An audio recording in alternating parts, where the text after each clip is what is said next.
This is London Real. I am Brian Rose. My guest today is Dr. Shawn Baker, the best-selling author, international speaker, podcast host, world-class athlete, and former orthopedic surgeon. You are best known as the author of The Carnivore Diet, which popularized the health benefits of a zero-carb, high-protein, meat-only existence that has changed the lives of hundreds of thousands of people around the world, including Joe Rogan and Dr. Jordan Peterson. You have spent much of your life pushing your body to its limits as a record-breaking rower in national strongman competitions, powerlifting tournaments, and competitive rugby. You also served in the U.S. Air Force as an orthopedic trauma specialist in Afghanistan. You believe that animal protein is one of the most powerful tools that can help anyone reach and maintain a healthy body, and that by simplifying our diets, we can all achieve peak physical performance. Shawn, welcome back to London Real. Brian, pleasure to be back. Thank you. Great to have you here. Last time we did this in New York City in 2020 in January, before they were even using the word COVID. Right. It was crazy. We were in Chinatown, and then I came back to London, you went back home, and then the whole world has been a little crazy for the last 2.5 years, right? It has. It's been a fun, I'm saying that facetiously, fun 2 years for sure. It has been fun, very eye-opening, right? We got to learn a lot about ourselves and who is around us. So look, I want to jump into this. I was watching a bunch of your videos recently, and one of them, you were talking about straight out, look, I eat 12 or 24 eggs per day, 3 to 4 pounds of meat, and that's what you eat. And I'm sure when you tell most people that, they look at you and think, well, how is that possible? And I want to talk about that today and talk about some of the myths and some of the conceptions and misconceptions. Just to remind people, I spent a year as a vegan. I trained for an Ironman competition as a vegan. And I went through the whole thing. I got to be friends with some of the top vegans like John Joseph and Rich Roll. I also had Charles Poliquin come in here during that movie and call them all idiots. It was fascinating at the time. And may he rest in peace, by the way. It was great to have Charles here. And he's like the bad guy in the movie, but later as I went back to meet, I kind of understood what he was talking about. But I've been through that lifestyle. And towards the end of that year, I was just asking myself, am I staying vegan to be dogmatic? Because I have a tendency to do things until they're not worth doing anymore, like drinking and drugs. And I thought, wait a second. And I remember I had some sushi and some red meat a year later, and my body was like, yep, this is where we want to be. So I've been there. I'd love to get your experiences. Where do we start? What are most people's initial reaction when they hear about your lifestyle, your diet? Yeah, well, most people obviously think it's crazy, and I thought it was crazy when I heard about it, 6 years ago when I began this journey. And I think it's because we are so used to a Western culture. This meat-based diet is very common throughout the world. Different parts of the world. We can look at Nilotic African tribes. We can look at circumpolar tribes. We can look at Mongolians. Southern Brazil and Argentina with the gaucho population. So it depends on your perspective as to what's normal. In the United States, a meat-based diet is crazy. In Mongolia, that's Tuesday. It's just normal. Parts of the world. And so, I've had a lot of people now do this. Like you mentioned, tens upon tens of thousands of people. And so now we have more data points that are showing that there is something here, and we are seeing significant improvement. I think, we're seeing this big push towards plant-based. You can't not be aware of this, right? And so what we're ultimately going to see with that is a drive to more and more processed foods. And this is the problem. This is why we see people that go on a whole food plant-based diet, they do see some improvement in their health. The same thing were happening when we go on a whole food animal-based diet. The same things start to happen.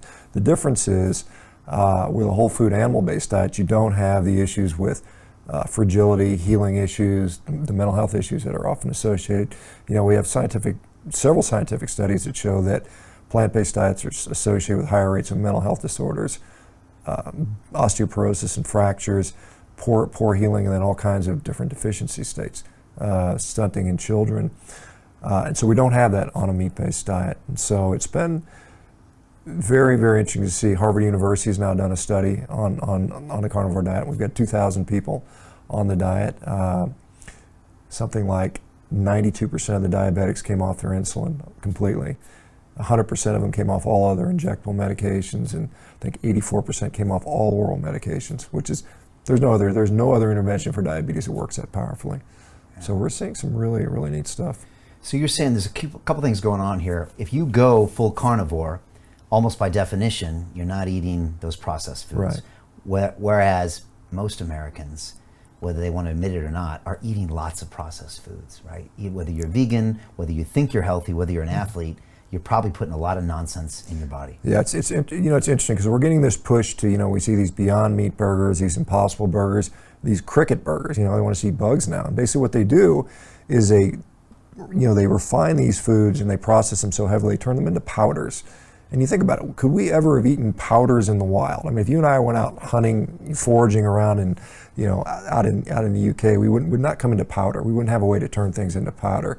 And so the more of these powders we consume, it actually changes the absorption characteristics of the food. And so our microbiome, which normally will actually consume up to 22% of our food, they don't do that when it's powderized because it's bypassed. It doesn't need to have that done.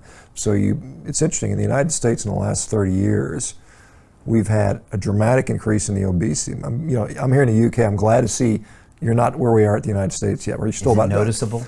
You're about 20 years behind, I think. I think in 20 years the UK will catch up to where we are in the United States. You look around London, you're like, wow, there's not so many fat people. Absolutely. It's noticeable. Absolutely. Even in the airports and stuff, it's noticeable. Absolutely.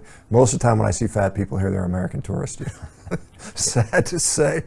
But as we consume more and more of these powders, like I said, in the last 30 years, it's the data on food consumption in the United States has shown no increase in food consumption. There's no calorie increase in either food availability or calorie consumption, and yet our obesity rates have continued to skyrocket. No calorie increase. No calorie increase, and really? no change in activity level. Yeah, that's really? what the data actually shows right now. Now, prior to that, from 1960 to about 1990, we saw about a 300 calorie per day increase. Okay. But since 1990, it's been flat, and obesity rates have continued to climb. And the thought is because we're consuming these ultra-processed foods, which bypass a lot of the microbiome, we absorb more calories. We also set ourselves up for gut dysbiosis, gut permeability issues, and that drives continued weight gain. So it's a very interesting dynamic. Wow, that surprises me. I just assumed we were drinking more, sweet drinks, and there was more high fructose corn syrup. We're actually eating a little bit less sugar than we were 15, 20 years ago, surprisingly. Wow. But our caloric consumption has not really gone up at all. But we're heavier, and we're definitely heavier. Yeah. And that's because what you think is the makeup of the food. I think the nature and the quality of the food has changed significantly, so that it's not what we eat. The calories are not what we eat. It's what we actually absorb. Right. So if we're absorbing more of the calories, we don't have to eat as much to do that. And the nice thing about a meat-based diet is there's a difference between acellular food, these are the powders, and food that's still in its whole form. So when you take a steak, piece of chicken, an egg, or even ground beef, the cells are still intact. But once you put it through that high-level industrial processing, all the cells have been broken down. The energy, particularly with carbohydrates, there's so much more available to us, and so we just basically absorb more calories. What will you eat today? Now you're on the road, you're in London, but what will you eat in the last couple days? So I've been eating, I'm staying at a hotel, I'm staying in Kensington, a little hotel there. They have a breakfast buffet. I eat a dozen eggs for breakfast and a few, rashers of bacon. I have a little bit of cheese and a little bit of salmon. That's my breakfast for the last 3 days. Tonight we're going out to Blacklock, Coventry Gardens or something. Yeah. Gonna have some steaks there tonight. So. Okay. And then when you get there, what will you order? I don't know. I have to look at the menu. Okay. But a big steak or a couple steaks? Well, I'll probably get a steak, maybe an appetizer of some sort. Okay. But, yeah. And vegetables or no? No. Fruit? Probably no. So it's protein only. Well, protein and fat. And fat. Fat's important, right? Okay. So that's with cheese and things like that. Right. Or the fat on the meat. Fat on the meat as well. Ribeye steak or something, yeah. And do you prefer red meat over anything else, or do you like to mix it up? I prefer red meat for sure. Okay. Yeah. So if your breakfast buffet had red meat, you would be... I would eat a steak if it was there, but it's not. Yeah. But eggs are also important. Yeah. You just feel the need, or you feel better with them, or... Well, I actually feel better on straight meat, to be honest, but I'll include eggs because it's convenient. Okay. Yeah. And you've been doing this now for how long? 6 years. 6 years straight. Mm-hmm. And when you deviate from it, you feel it right away. Right, sure. And you're 55 years old. Correct. And you just won a rowing competition. Well, I just picked up the #1 ranked time in the world on the concept too. Yeah. Right, and that's a sprint, 500 meter sprint. Right. And you're 55 and you're beating Olympians. 20-year-olds. 20-year-olds. Yeah. You're not 45, you're 55. Right, 55. Right, yeah. all right. That's a data point that, it's one data point, but it's something to mention. All right. Well, I'll tell you. Yeah. The #2 guy the number 3 guy, and the number 5 guy. Guess what diet they're on? Carnivore? They're all carnivore. Really? Yep. All right, so not only is it a way of decreasing inflammation and just having a better human life, you think it's a diet for peak human performance, potentially? Potentially. I am now, there is a Michigan State decathlete. He's one of the top guys in the country on it. There is a guy who just made the U.S. Olympic wrestling team. He's on it. Several guys in the NFL, several top-level MMA fighters, several athletes from all over the world have done this. Okay. Rugby players, jiu-jitsu athletes, so yeah. But Sean, everyone knows you need carbs. You need glucose, right? Okay. You need glucose. Explain this. So glucose, we clearly need. Our brain needs it. Our red blood cells need it. Parts of our kidney need it. There's certain cells that are absolutely require glucose. The nice thing is the body is designed so we can make plenty of glucose. We have no problem. My glucose is never 0. In fact, sometimes it's quite high, particularly during high-level sprinting and heavy, intense activity. So through something called gluconeogenesis, which is a conversion of amino acids or glycerol from triglycerides, from fat, we can turn that into glucose, all the glucose we need. And in fact, it gives you what you need, so your body makes exactly what you need instead of over-consuming, because that's what we often do when we eat carbohydrates. Carbohydrates, and I don't want to demonize carbohydrates. A lot of people do fine with carbohydrates. I don't think they're evil or anything like that. For some people, they just do better without them. I'm one of those people. And when it comes to certain health conditions, clearly there's a benefit from eliminating them or drastically reducing them. So I find that like my liver, through another process called glycogenolysis, so it breaks down the glycogen, your liver can increase that by 15-fold just with exercise, and I've had no problem. I've gone in there with relatively low blood glucose and pulled off a world-class performance, really. And so, all right, world-class athletes can have a meat-only diet and still perform. They have to change their diet around that, or as long as they have enough calories and the time in between? Well, it's, there's a transition period, so it may take several months, maybe up to 6 months for some to fully adapt to that. And then there is, certainly the issue of eating enough, because that's a challenge. A lot of people lose weight on this because it's hard. The problem with meat, the good problem is it's very satiating. The bad problem is very satiating. So if you're trying to maintain a lot of weight, you got to eat a lot, and sometimes that's hard to do. Yeah, you have to almost kind of force feed yourself to keep that calorie amount coming up. Yeah, I know what that's like. When I went on the vegan diet, I found that I guess I had to eat more, but I was training for the Ironman as well. Mm-hmm. But yeah, the meat is a good thing because you're not eating those carbs, so it's a great way to lose weight. I think people have always known that, Atkins diets, things like that. But if you want to maintain and keep glucose levels, you have to educate your body that it has to consume more. Potentially, yeah. Particularly if you're an athlete, yes. Okay. All right. I went to Botswana on safari many years ago, and I remember going out there and I saw the lions and they would eat the gazelles, and I remember thinking to myself later, they didn't have a loaf of bread with that. They didn't have a salad, and clearly these animals have been living for hundreds of years without complex carbohydrates that were farmed and then baked. And I just remember having this realization that they seem to be doing okay, and they're eating meat and meat and meat. Do you look at this historic perspective sometimes, or at least when you're having debates or when you're considering this?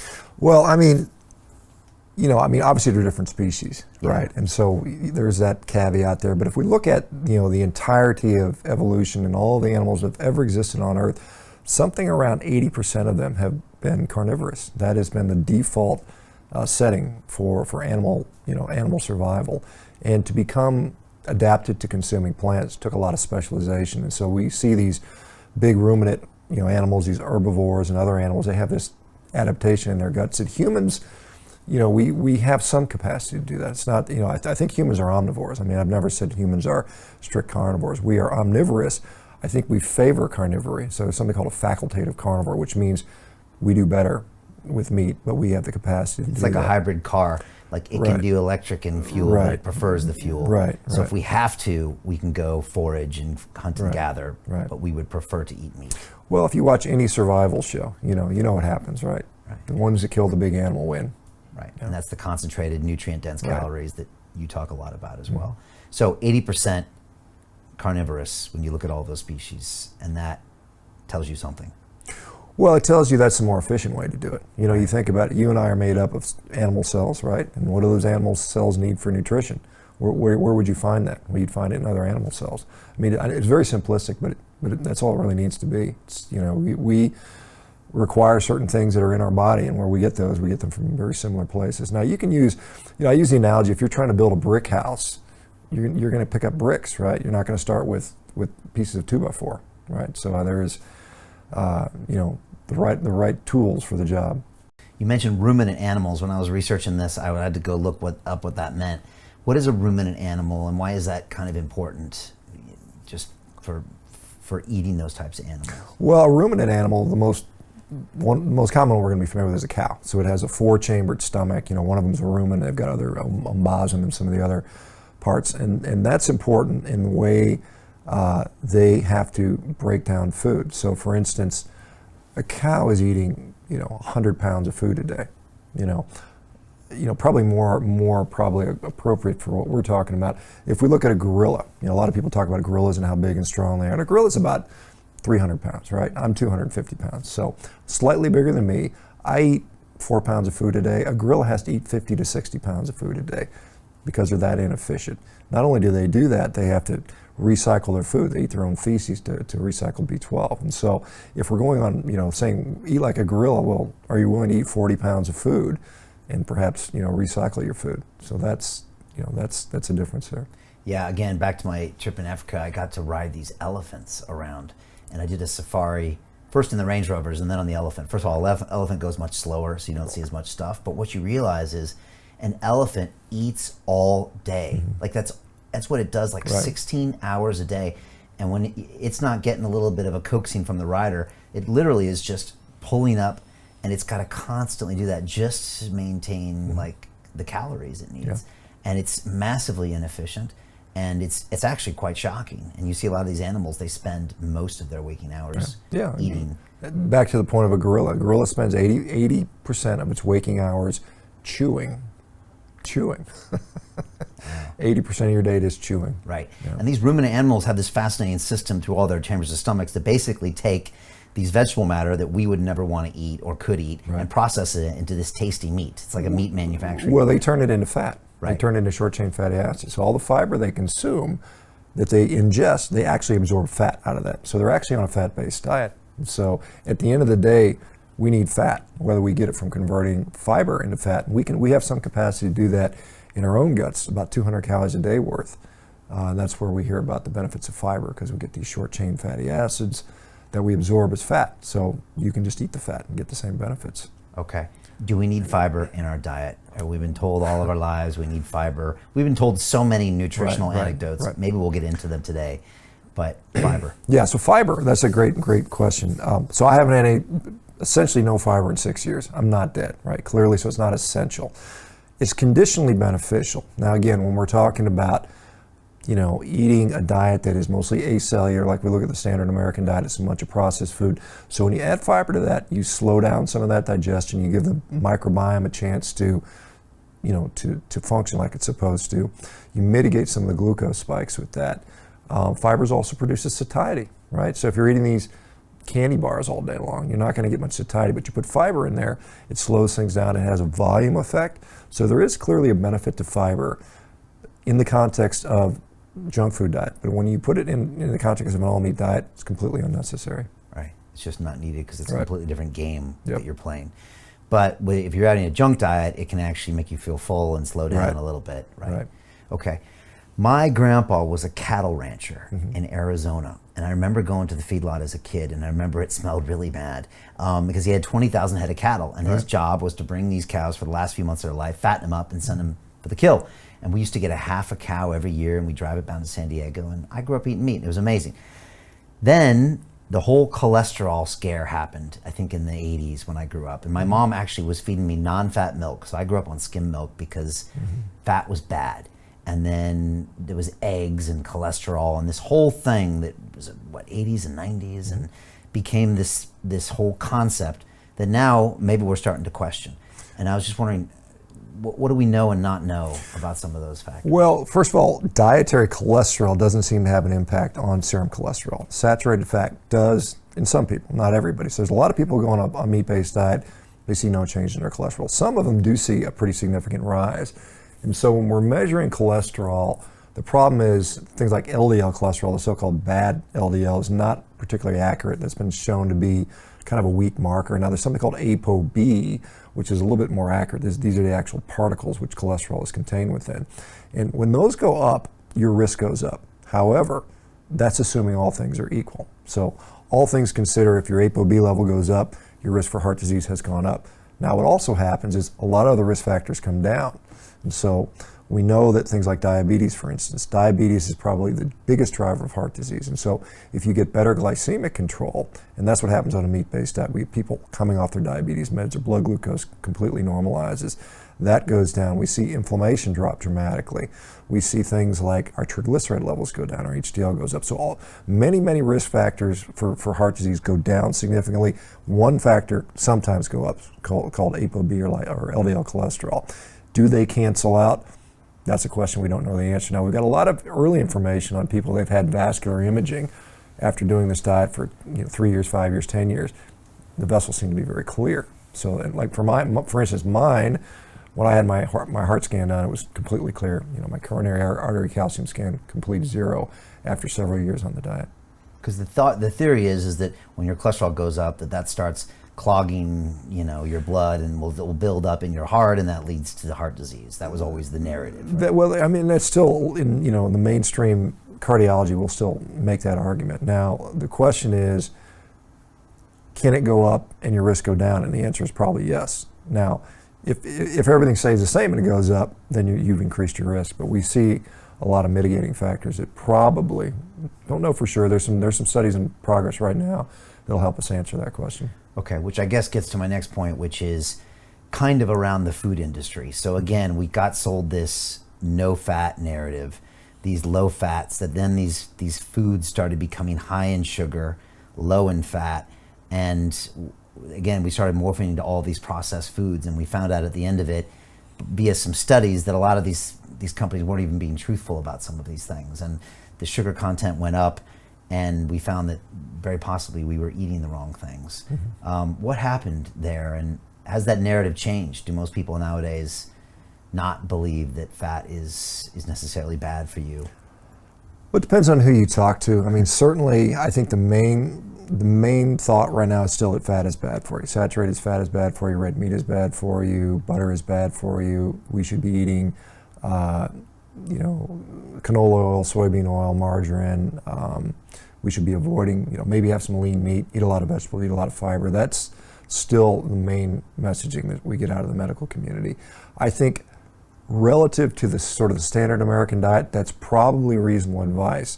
However, I think it's also causing a lot of people to have problems. Right. Okay. So if you're on the McDonald's diet, that might be a better transition. Mm-hmm. But if you look at that compared to, say, a carnivore diet, it's not necessarily superior. I don't think so. Right. That's not mine. That's not what I've seen with now literally tens of thousands of people. It's funny though, because you can sell it to someone. It sounds like it makes sense. Look at this rich butter. Mm-hmm. Look at this red meat. And it tastes so good. Clearly it's bad for you. And it's, back in the 80s, it was like fat makes you fat, which people didn't really question, but it doesn't really make sense. And that, we'll get on to the veganism argument, which is not far behind that. But is it frustrating to you to see that kind of sold, and that people even buy that without thinking about the science? Well, I think the problem is most people don't think at all. There's a minority of people that even care about what they eat. Really the biggest decision-making point is, does it taste good and how cheap is it? That's what probably 90% of the people make their decisions. So the apathy is more a problem. I can deal with the people that disagree because I can put the counter arguments out very easily. Because they're thinking about it. Right, they're at least thinking about it. But when you have most people that could care less, as an orthopedic surgeon, I've literally cut people's legs off and they refuse to change their diet. And it's clearly because of their diet, and they still won't do it. And so we do have some issues very significant issues with addictions. The food companies know how to addict people. They study this. They actually have scientists. It's like if you had a heroin addict and they were studying how to make the best heroin that is the most addictive and putting it out there in the population. That's what they're doing with the food. And they know it, and you can just walk around, and it's everywhere. Everyone's addicted to it. It's hard to stop because it's free, it's ubiquitous, and your grandmother gives it to you. So it's how do you stop that? Your grandmother gives it to you. What do you mean? Well, she's making you the good little cookies and cakes and all this stuff. You get a reward for being a good kid, right? Right. Yeah, and then the food company makes an even better version of that. Right. Because your grandma used to make stuff, at least it was 5 ingredients in her kitchen. Right. I mean, it took her 2 hours or 3 hours in the food company. There was an interesting study on, I think it was millennials or Generation Z. They stopped eating much cereal. And you think, well, maybe they care about their health and they're not wanting to eat a lot of cereal. No, that's not why. Cereal took too much work because they had to wash a dish. So they instead of pouring milk into the bowl and eating their cereal and washing the dish, that's too much work. They'd rather have a little package they can open up, throw it in their mouth, and throw the wrapper away.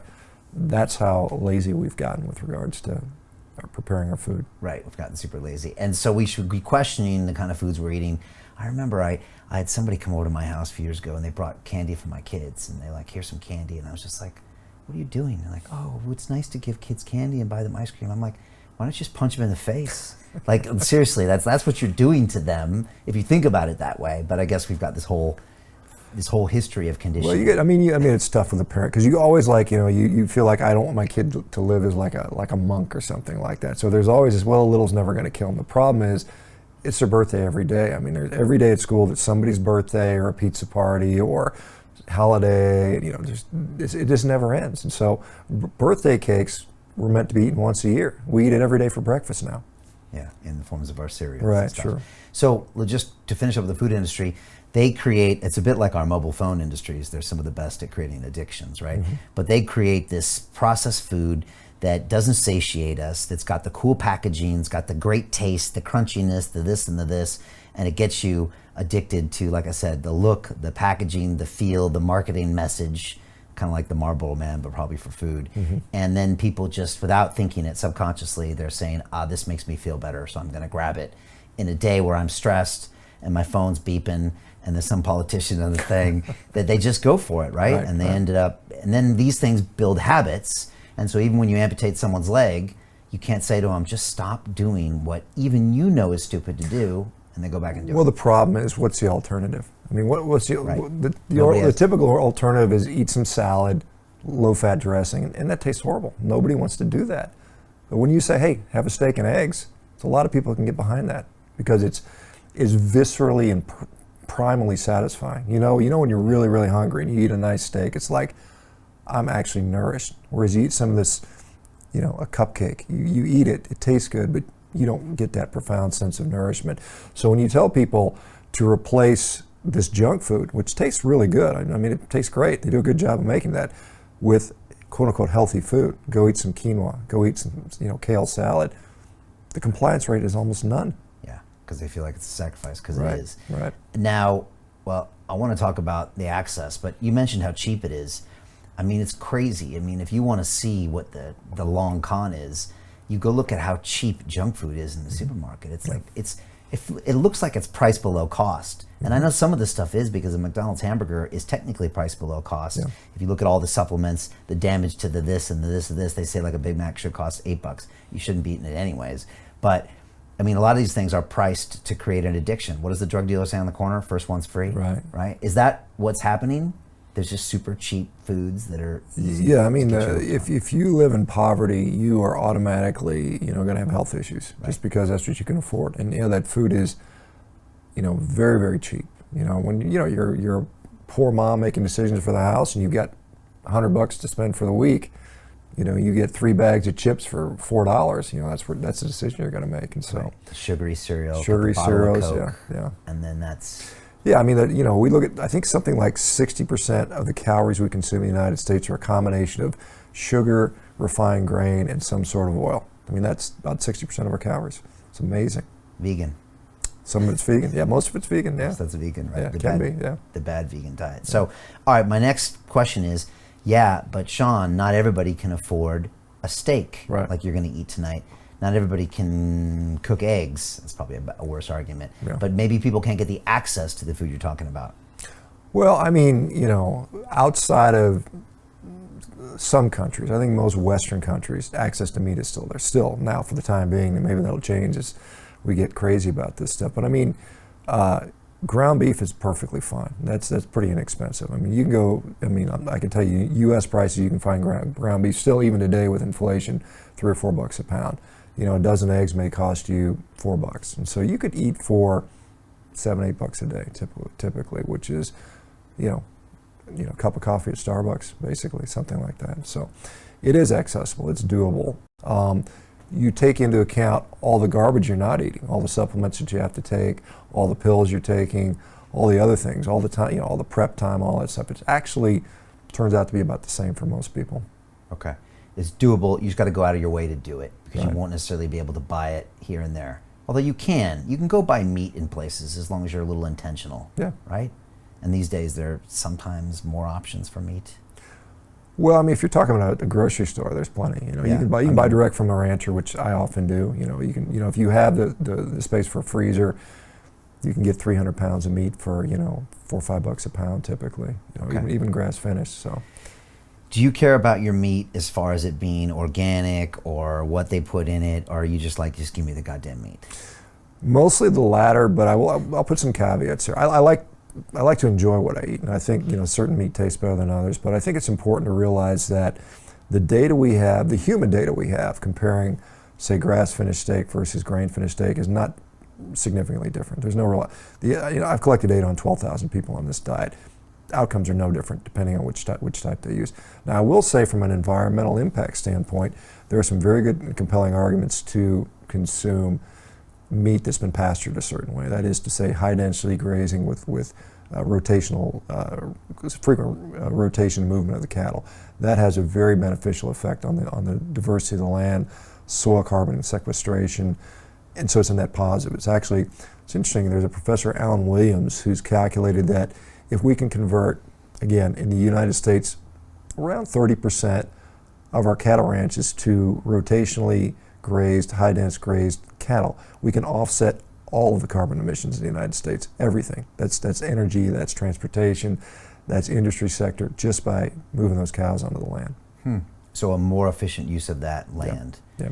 Because you're touching on the argument that cattle ranching basically has high carbon emissions, right? That's what's being called out. That was in, what was the movie? Cowspiracy. They went big on that, right? Yeah.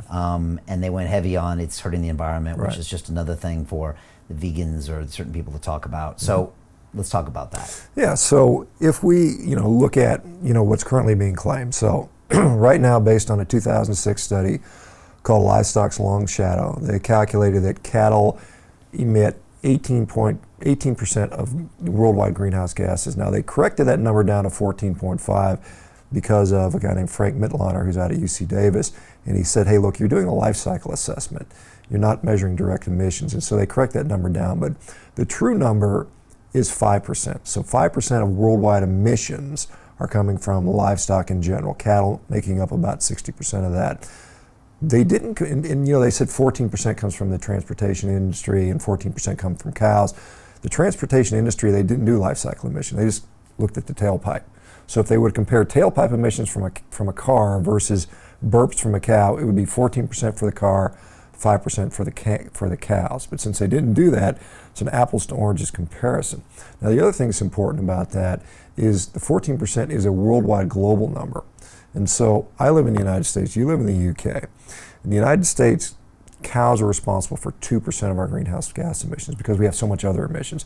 Now, if you're in Botswana, right, cows are producing a lot because there's nothing else there. There's nothing to compete with. So using worldwide numbers to dictate policy in the UK and the United States, this doesn't make sense. You know, if every single person in the United States went vegan and we got rid of all the cows, we slaughtered all the cows and all the chickens and all the pigs and all the sheep and all the cats and dogs, the worldwide difference in greenhouse gas emissions would be less than 1%. That's every single American giving that up. So is it worth it? Clearly not. And what would the negative impacts be?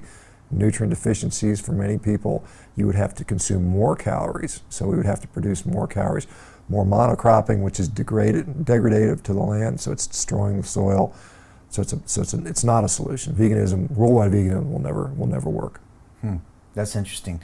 Yeah, it's funny you make that comparison study because it's like when you go to Starbucks in America and they they take away your plastic straws, and you're like, okay, well, let's look at where most of the plastic pollution comes from. It comes from Indonesia and all these Asian countries. And you know, I think it was a congressman from Texas who's been on our show with the eye patch. I forgot his name.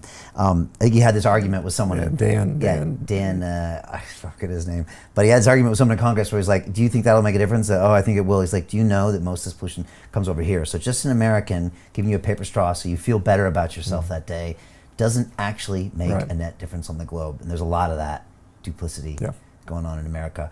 You just mentioned something else though. Global veganism is never going to be tenable. It's never going to be practical by any means. It can't take off in large scale anywhere. We need the animals for agriculture in general. You know, where the farming would collapse completely if you took the animals out of the equation. Because of fertilizer, they're all part of that whole ecosystem. Right. So it's not a possibility. It's not practical. And the vegans agree with this too? No, of course they don't. They have some different outlooks, obviously. So let's talk about veganism and just go into this.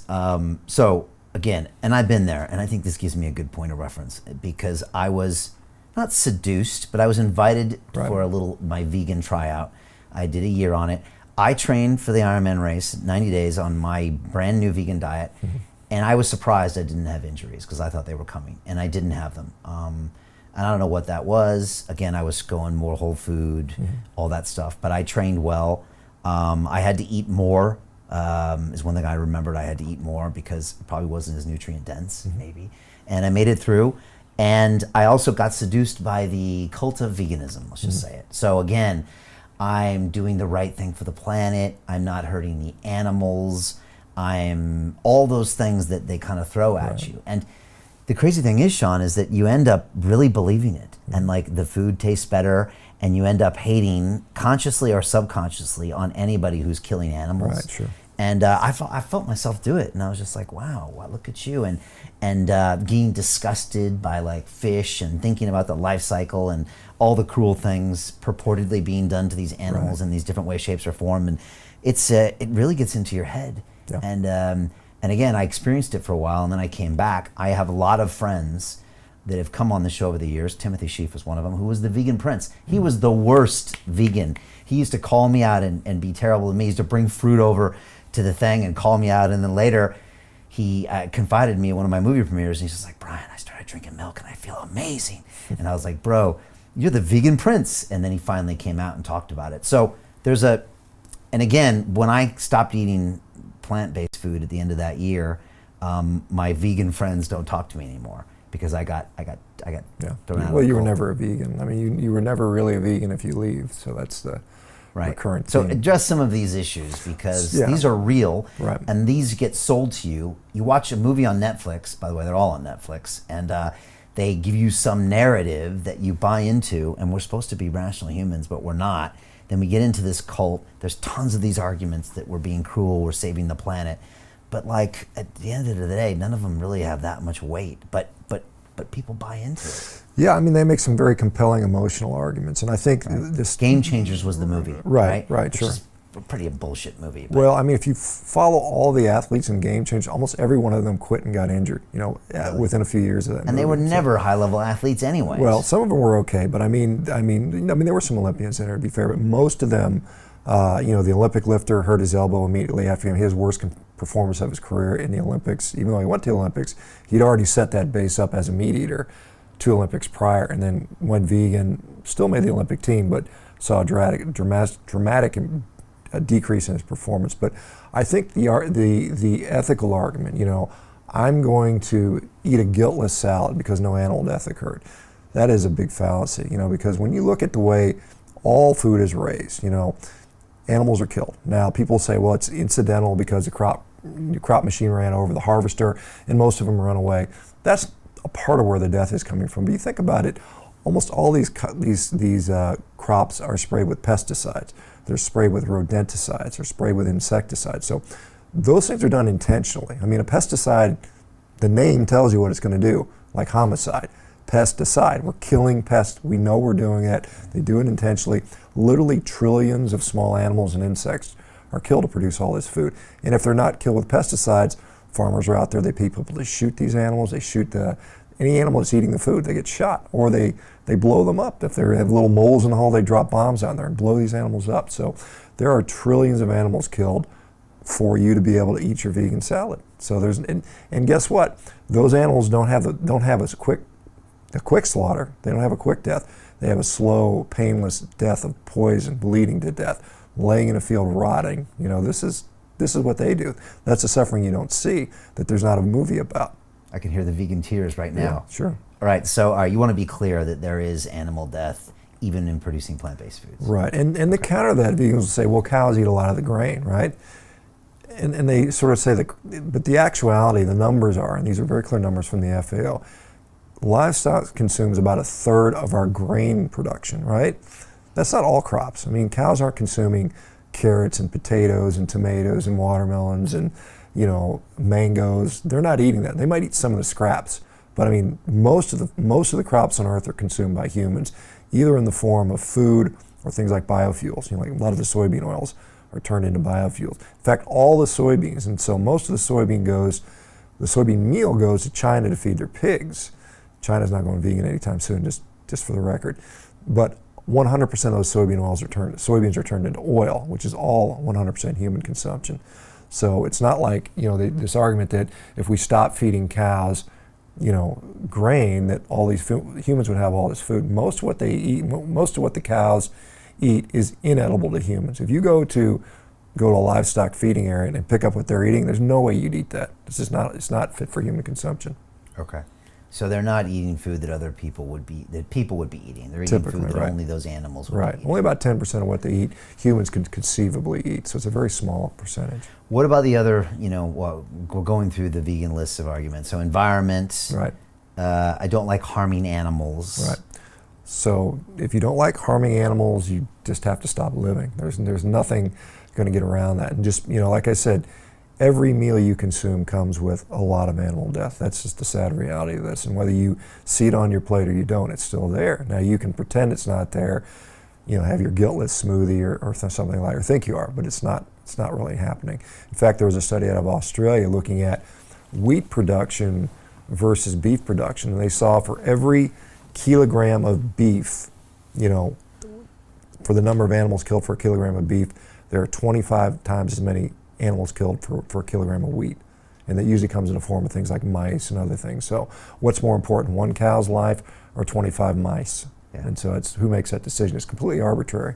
Yeah, that's a good point. And that's something Timothy made. It's like, yeah, you kill one cow, one life, and you get, you know, 300 pounds of meat. Right. Or you can kill one mouse, you know. Well, 300 mice or 200 mice. Yeah, exactly. Which like one's worse? I guess you got to go check the Dalai Lama on that one and find out which is worse.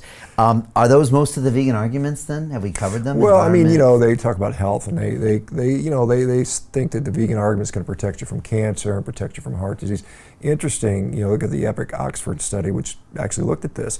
The number one killer of vegans is heart disease. The number two killer of vegans is cancer.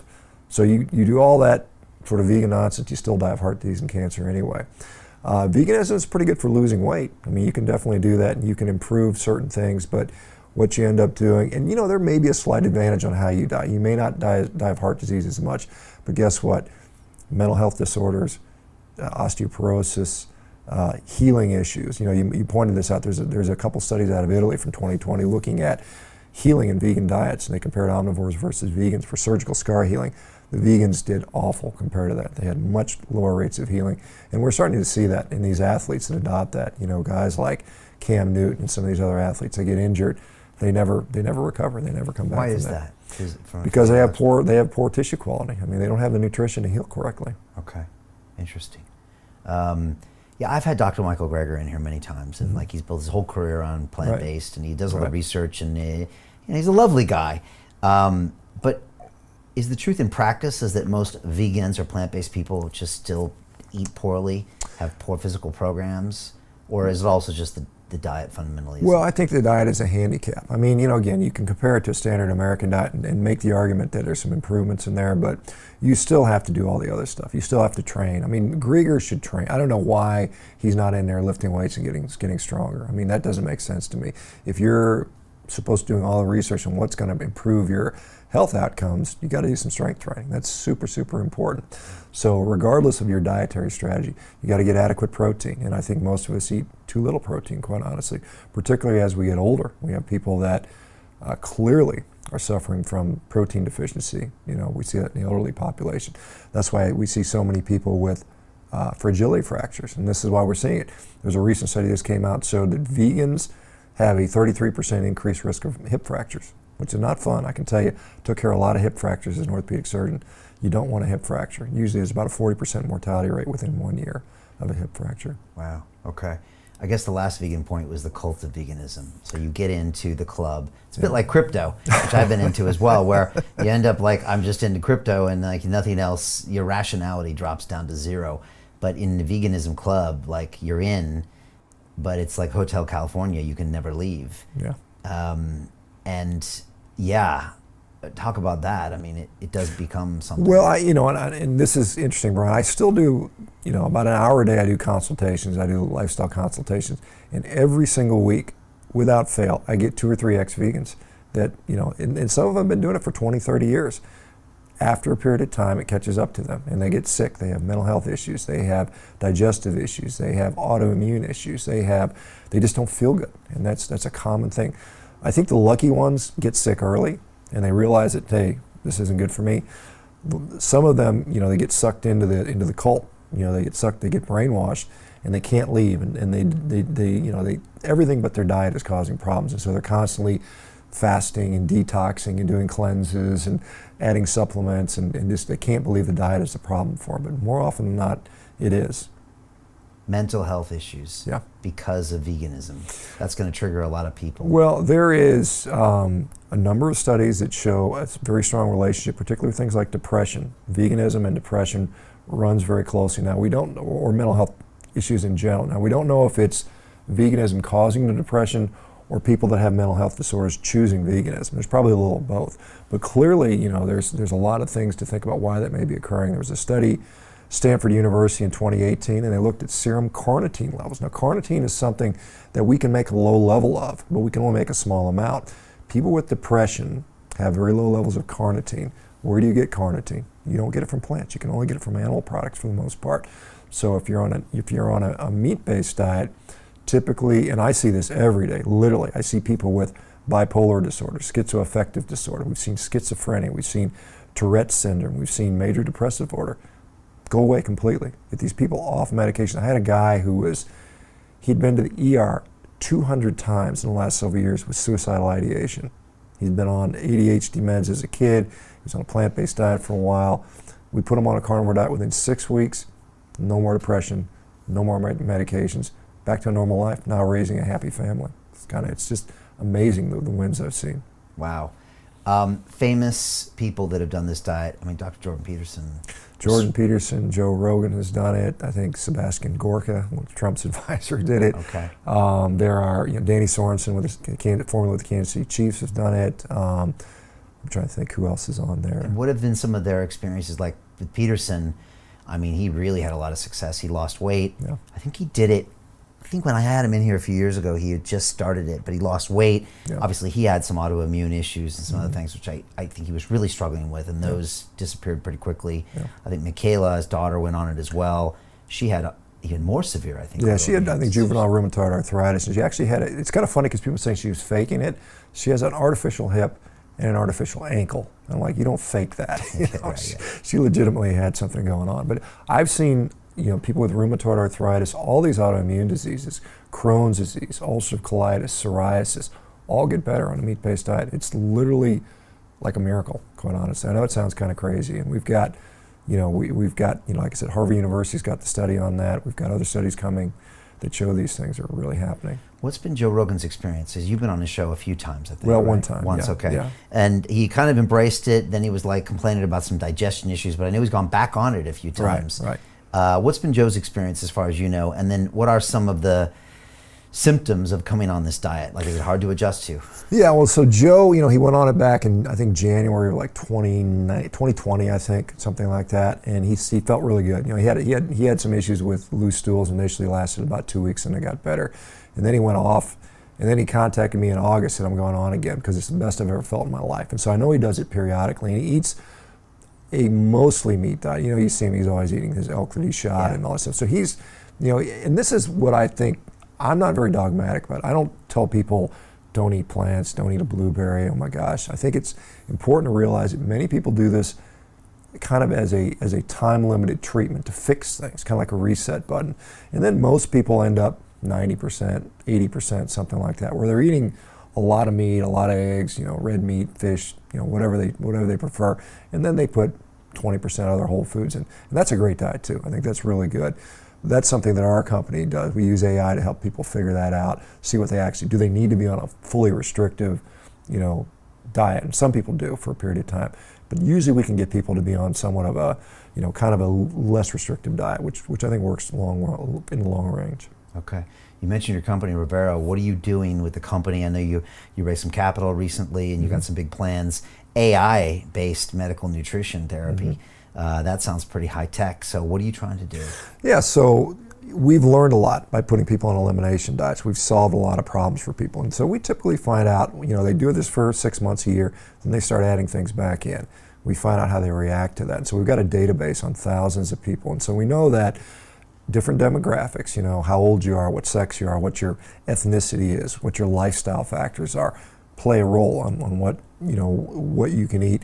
You cross-reference that with what disease states you have. Do you have depression? Do you have diabetes? Do you have psoriasis? On and on and on. So you have all these different permutations you put in there, and then you put the different food categories in that and use AI to solve that. And so that's what we're using as, you know, prescribing, you know, kind of personalized nutrition based upon who you are, what you're suffering with, what your lifestyle is like. In addition to that, we found that, you know, you can lead a horse to water, but you can't make them drink. So you gotta be able to support them. So we gamify, we use the AI to help the physicians, to help people come off medications. We gamify the process through an app. We're doing, like my sort of sentiment is, do whatever it takes to get these people healthy. If you've gotta kidnap them and lock them in a, you know, I'd like to do that sometimes. You just take a bunch of people and bring them to a camp for six weeks and just feed them what you want. But the bottom line is, you know, and I think, and what I found is community, and you probably found that within things like crypto. Community is so important when you're trying to change behaviors. You got to have somebody that they can, you know, they can relate to, that they can have an ally with, they can have somebody to kick them in the butt when they need it, motivate them, hold their hand. So that's part of it. So our company's going to do doing all those things. So that's, but the AI kind of, you know, kind of refines things a little better. And I come to you and I think, look, I got to change something. Right. I hear some great things about a meat-based diet. Help me. And you come in and run their tests and do this and get them in the AI and start looking what they're doing, get feedback of how they're cheating or what they're eating, and try to keep them on track. Right, and it may or may not be a meat-based diet depending on what the algorithm says. Now, I don't think it's going to spit out a vegan diet. It may. I'd be surprised if it does, but it might. So we have certain bias going in. But I think what we find is that, you know, once you get somebody into the program and getting them invested in that, and when they start seeing wins, which we do very, very early, and that's something that most people have never experienced. When you get people that have been chronically in pain or chronically depressed for years and years and years, their expectation level is very low. When you actually start seeing significant improvements, and we do that very frequently, that's very motivating for these people. And so we get to, you know, it sort of builds upon itself. And you see those all the time, right? I see it every day. I see it every day. I do interviews just like we're doing. I do interviews with people that have changed their life, you know, with nutrition, and it's literally amazing. I mean, I've done hundreds and hundreds of these interviews now. How quickly will people see results if they go on a meat-only diet? Well, you know, so again, we've got data on about 12,000 people. We see a big inflection point at 3 months, but we do see people within days. Like diabetics will come off diabetes medicine within days. Some people see their joints stop hurting within a week. You know, it varies, but certainly by 3 months is when we typically see a big, you know, just this big inflection point for most people. And those joints coming off that, they're just getting inflammation from their processed foods or carbs or who knows? Yeah, well, I mean, I think there's some data in there. So we know, for instance, that there's some study, University of Alabama did a study looking at low carb versus low fat diets and knee pain, and they found low carbohydrate diets clearly superior for knee pain. We know that high levels of insulin stimulate these cells called fibroblasts-like synoviocytes. And what happens is those cells secrete these inflammatory cytokines, which start to cause arthritic damage. And so if you lower the insulin levels, you see a reduction in that. Wow. The big elephant in the room that we're not talking about is big pharma, Right. because this diet isn't good for big pharma, No, right? not at all. Because you're taking No. people off all these medications, and they can't patent the food, and it's not processed anyways. So not only big pharma, but no big business can do much here, except maybe meat business. Well, no, I think that's not it. I think that's not correct, because, you know, while certainly you're going to take some stuff away from big pharma, you know, some of the processed food companies are going to lose on this as well. But who's going to win? So let's say you're working at Ford Motor Company, you're the CEO of Ford Motor Company, and 30% of your costs are employee healthcare costs, and you can get those costs down significantly, which we can. Those guys win. So you basically have a whole vast array of industry that's going to do better, you know, from better employee health, better productivity. Pharma loses a little bit of money, you know. Right. That's what we'll see happening. And how do you feel about big pharma? I mean, it's a juggernaut these days, and most Americans are on a variety of medications. Right. So yes, they've saturated the market very nicely. You know, we've got, I think, With everything. With I think the average American over 65 is on five chronic medications right now. I mean, that's just amazing. You know, there are some pharmaceutical companies have had some good wins. You know, things like insulin, antibiotics, and things like that. But most of these chronic disease medications, these lifestyle medications, weight loss drugs, drugs for autoimmune syndrome, things like that. I think Goldman Sachs did an analysis on the pharmaceutical industry, and the question was, does it make sense from a business standpoint to cure disease? The answer that came back was, no, it doesn't. And so their motivation is not to cure anybody. It's basically to, and what the healthcare system has become is disease management system. I like to call it the disease maintenance system, because you maintain people in some degree of disease, and you just treat their symptoms. And we're trying to get these people off this and actually fix their disease. Yeah, and it's like a medication annuity for the rest of their life. Right. And you just keep them alive long enough, but they're kind of barely alive. Right. But you want them to kind of, live long and be sick. Live That's the long and not prosper. Right, exactly. And if that's the model, then the companies will optimize for that model. Right. Whether it's a conspiracy or not, that's just what That they'll makes do. financial sense, right? Yeah, Sure. it just does. I remember I came to the UK, and they're not as quick to write a prescription here for a lot of things. Right. We didn't have the painkiller issue really here. We didn't. Most people aren't on cholesterol meds here. It's just not talked about here. And I remember talking to my dad. He's like, "Yeah, I'm on the cholesterol med, and all my family." I was like, "Why?" Like, it's just a normal thing there to be on Lipital or whatever the hell it is. And it's just like you said, on all these different medications, and it's not normal here. Right. Even the antidepressant thing it's coming now, but it was late. There's some interesting stats on antidepressants in the UK. I just saw this the other day. So in the UK, in the teenage population, kids 12 to 18 and 20 to 29, since I think between 2016 and 2020, it's increased 30% in the teenagers and 40% in the 20-year-olds. In 4 years period, 40% increase in antidepressants. That's astounding. And I don't know what it's been since the pandemic. It's probably gone up significantly, as you might imagine. Yeah, probably. Yeah, so I mean, again, we usually lag the States by Right, 5 to right. 8 years, or whatever. So unfortunately, it seems like we're getting caught up. But like I said, when I got here, it was just noticeably different from the States when it was just standard. Well, we don't, you don't advertise Yeah. pharmacy on TV like No. we do in the United States. Yeah, again, whenever I go back to the States, I'm just fascinated by these. And again, I love video production. That's what we do here. I make movies, and the commercials for the pharmaceutical industry are next level. The Right. Viagra commercials are amazing. Like, seriously, all the little details, the muscle cars, the subtle hints about what's going on. I mean, these guys are very good at what they do. Mm-hmm. Do you ever, I always tell my community and people I see in the streets, I'm not a conspiracy theorist. I leave that to my guests on the channel. But whenever you look at big pharma and then big food and all these other things, and even big tech, like, you must see that in a weird way they all feed on each other somehow. Right, sure. How do you process that in your head? Well, I don't think it's conspiracy. I think it's out in the open. I mean, it just makes business sense. I mean, like I said, they're in the business to make money. Every company is, and their model is selling drugs. The food companies want to sell food, and how do they do it? Well, it's nice if you're addicted to it, and it tastes really good, and it's cheap, and then the tech companies do what they do. So, and they all support each other. I mean, you look at we talked about, before we got on here, Sadiq Khan, who's the mayor of London. He's he is the CEO of the C40 cities. I'm sure I don't know if you're familiar with that thing. Yeah. It's all the green revolution stuff, and so they're going to be pushing. Didn't you get in a Twitter battle with him? No, not Sadiq Khan. Oh, okay, all right. Anyway. I thought you had something with the mayor of London, but go ahead, continue. But anyway, we're seeing this, this sort of push towards, obviously a secure biosecurity state. I know David Icke probably talks about that quite well, but certainly we're seeing with the dietary push, the push towards this plant-based diet, and really the plant-based diet as it's being pushed out. Are we seeing advertisements for eat more blueberries, eat more lettuce? No, what you're seeing is Impossible Burger, Beyond Meat. All this is processed garbage, and this is what this is. This is just another avenue to create processed food. And so if we look at the global market projections for alternative protein, by 2035, they're projecting $300 billion market, that's a big market, right? So this is why they're putting all this money, all these hundreds of millions of dollars and now billions of dollars been invested from venture capital into this stuff. They want their ROI, right? Yeah. They want the money back, and so they're pushing. And we keep seeing sales of these products, Beyond Meat, Impossible Burgers, not doing well. It's not consumer pull. It's all corporate push.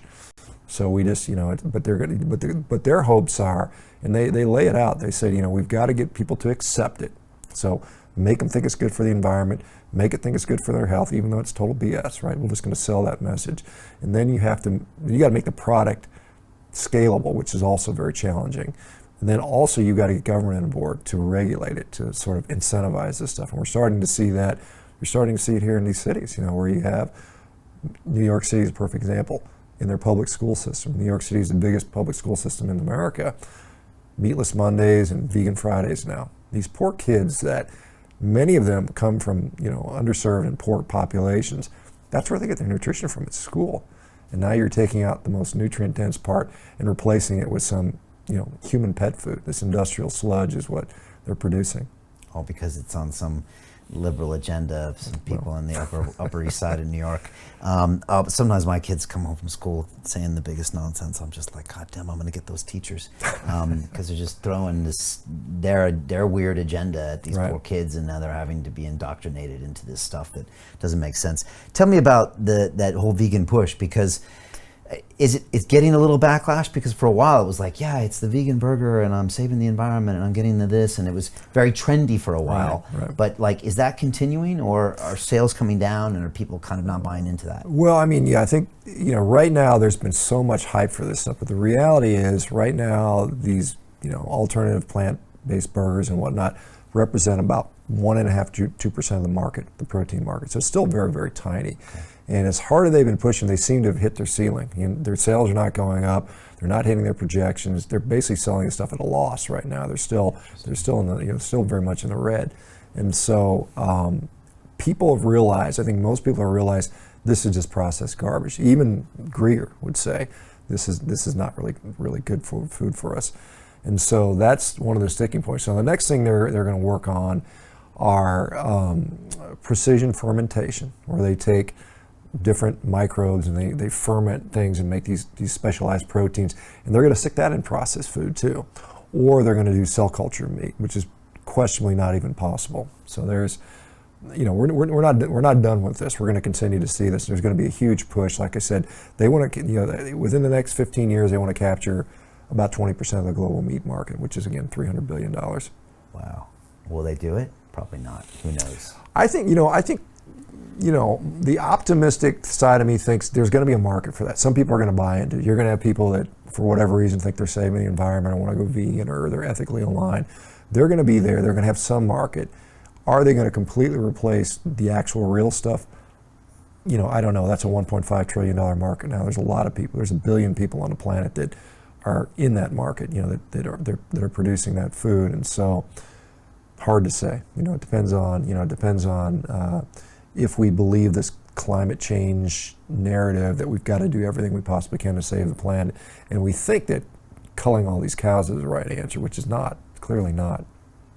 You mentioned Sadiq Khan, my former opponent as mayor of London, and he's from the Labour Party here, which if you're in the States is kind of the equivalent of the Democrats. And I guess my question to you is that we find with these maybe political or ideological movements, you kind of have a team, right? So if you're a Democrat or a Labour Party, you're kind of supposedly pro-environment, whatever that means. You might be pro-vegan, you might be pro-rights for certain groups. Right. And I guess my question for you is that do you get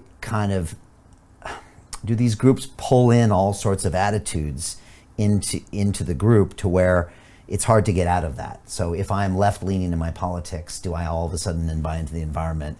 Do I get surrounded by vegans? And do you see that as an issue where you might not have a choice for what team you're on and the ideology you have? Right. Yeah, there's definitely, I mean, in the nutrition, I've never been political. And vaccines and masks go with that as well, right? It's all rolled in there together. And you definitely see, unfortunately, with nutrition, because I think human nutrition, that should be apolitical. I mean, we're human beings, we're all the same species. We basically have, more or less the same needs, but we definitely see... It's not that way, is it? Well, it doesn't seem to be, but there is definitely a political narrative when it comes to nutrition, and it all lumps together. We see that if you eat meat, well, we've seen articles talking about if you're into fitness, you want to be strong, that's right wing. That's neo-Nazism. They're sort of conflating wanting to be physically fit as somehow, toxic masculinity. Toxic masculinity or something like that. So it's kind of crazy. It's getting a little crazy, especially in the States these days, with some of the extremes of these things going on. What's social media like for you? And what are the limits? Because, we've seen people getting banned for... Right, yeah. So earlier this year, during the pandemic, I was talking, I'm very much, as a surgeon, I took thousands of people to the operating room, and I always wanted to make sure they had informed consent. And I felt that during the pandemic, informed consent wasn't being adequately conveyed to the people that were making decisions. And so I was speaking up against that. That sort of attitude had me shadow banned, suspended from YouTube several times, to a point where I was like, I just can't talk about this stuff anymore. So there's some self-censorship going on when there, and it's unfortunate. I think it's, honestly, I think it's disgusting that you have to self-censor and you can't speak freely of what you want to talk about, because that's how we learn. That's how the best ideas go to the top, right? When you all get to participate in this. My social media generally is very positive. I get like I said, I literally get hundreds of people every week telling me, you've changed my life. I'm so much better. I'm off all these medications, on and on and on. I support what you do. A very small minority is people, mad vegans that would say you're evil and awful and I hope you die or something like that, that type of stuff. So generally it's pretty positive for the most part. Do you ever get threats and death threats and vegans step into you, or not really? A few. I've had a few, and it's usually it's usually comedy. I haven't taken any of them very seriously, and I don't know. Maybe I should, but it's I've never in my life, and you're probably the same way. I've never had somebody confront me in real life and come up to me and say. I've had a lot of it online, but never in real life. Usually in real life, everybody's been very pleasant. It's got to shake their hands. I'm very affable and easy to talk to, and so be interested. Yeah, it was true for me until I ran for mayor. Then I got a couple of people in real life. But usually it's like in real life, the people are the nicest, warmest, but then it's usually all they hate is online. And the mayor, I got a couple pieces, but otherwise, it's like that.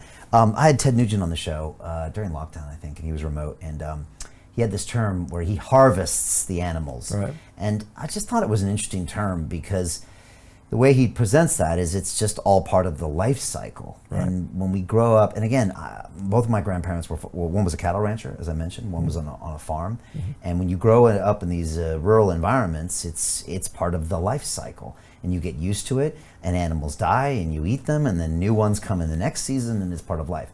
But when we get isolated from nature or these parts, or we go into cities, then killing an animal, it's something shocking, something you're not used to doing. You don't do it growing up. And is this part of what's happening to our culture? Are we being separated from our roots, from nature? Right. Is that causing a lot of this? Right. Well, I think 100 years ago, something like 30% of the people in the United States were involved in food production. Now it's about 1.5% of the people feed 330 million people in the United States. And so we've become further and further removed from food production. I think you saw that advertisement in Saudi Arabia for the wine, that city of the future they're trying to make, the 34, it's like 500 meters across or something like that, 200 meters across, 500 meters high, and 170 kilometers long. They're going to pack 9 million people in there, and they want to take people off the land, put them in these little cities, and then, you know, some corporation owns all the land, and we don't have our land anymore. And so that is a real problem, because most people don't. And I've had the privilege, and I consider it a privilege, to go to these ranches and see ranchers and spend time with them and see what they do and what they truly care about these animals. I mean, that is, not only is their livelihood, but they go into that because they care about animals. It's not because they are mean to them and they hate them and all this vegan propaganda. You know, they find the worst of the worst examples and they compile it, and it takes them, like Cowspiracy took like 7 years to get enough footage to make a movie. It took them 7 years of digging and digging and digging. And so it's, the ranchers I know, they just take the best care. I mean, there's cows calving at 2 o'clock in the morning in a blizzard in Wyoming, and guess what they're doing? They're out there at 2 o'clock in the morning getting up to take care of these animals. I mean, your grandfather probably did stuff like that. Yeah. So it's the, like I said, the vegan narrative is so far removed from the truth. We could find any human behavior, right? And if we try to extrapolate it upon all human beings, we wouldn't want to be human beings anymore, because you can find bad people all over the place. Yeah. What about hunters? Because that's pretty fascinating. You know quite a few hunters, and Rogan's a hunter, obviously. That really triggers the vegans, and then the hunters will be the first ones to tell you that they actually care more about the environment and have more of a relationship with the environment and the animals than a vegan in New York City. What are your thoughts on that?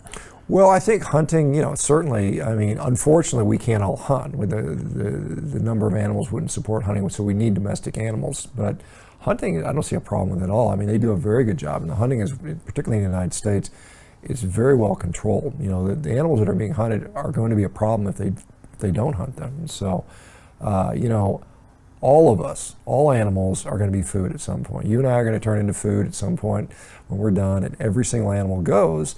And as opposed to humane slaughter, and I know vegans say there's no such term, but if you ask a cow, there's an interesting study out of University of Pennsylvania. They looked at white-tailed deer, which are ruminant grazing animals, and they tagged a bunch of them at birth, and they tracked them for 32 weeks. Over 50% were dead, didn't get to 32 weeks, and most of them died through predation. They were torn apart by a bear or a coyote, or they starved to death, or they died of an injury. That's how most of them die in the wild. And you compare that to a cow, which has about a 98% chance to making it to full adulthood. It's protected, it's fed, it's sheltered, no predators eat them. They literally have one bad second of their life. Right. They're in there getting their back scratched. You go look at these new commercial dairies. They got back scratchers and automatic milkers, and they're just hanging out, laying in soft beds. For an animal, they've got a great life. They're almost like pets, just about like pets are treated. That's pretty fascinating. Whereas in the wild, you got to deal with the hard times out there. And in a hunter, it's a good death, right? Because it's one shot. If there's a good hunter, that's right. You got to have a hunter that can shoot. Okay. Indian subcontinent, most of those people were probably vegan for the last couple hundred years. Well, I mean, they're vegetarian. They're not vegan. But this is an interesting thing about India. So, in the world, there are about 1.1 billion head of cattle, right? The largest number of them are in India right now. There's 200 million cattle in India, another 100 million water buffaloes. They have 300 million of those cattle there. The United States has about 92 million or 93 million, something like that, depending on the year. In India, those cattle are, they still export cattle, they still slaughter cattle there, but most of them are kind of left free to roam. Right. They are, unfortunately, not well bred genetically. They are full of parasites. They don't produce very good meat. I mean, they're just very slow at producing that. And so, ironically, we could probably double or triple our animal, food production worldwide if countries like India and some of these other countries that are very inefficient were to improve their efficiency standards with breeding, with nutrition, with just some of the more modern techniques that we have. If they wanted to eat meat. If they wanted to, right. Okay. Right. And as a population, they do okay being vegetarians? Well, I don't know they do. Their life expectancy is pretty low. I mean, they're about 65 life expectancy, so they're definitely bottom half of the world. Some people will attribute that to poverty. Right. They have very high rates of diabetes, very high rates of heart disease. Interesting, there was a study out of University of Adelaide just earlier this year, I believe, and they looked at 175 countries throughout the world. And they saw, even accounting for socioeconomic status, wealth, all kinds of other variables, the countries that ate the most meat had the highest life expectancies across the board. Interesting.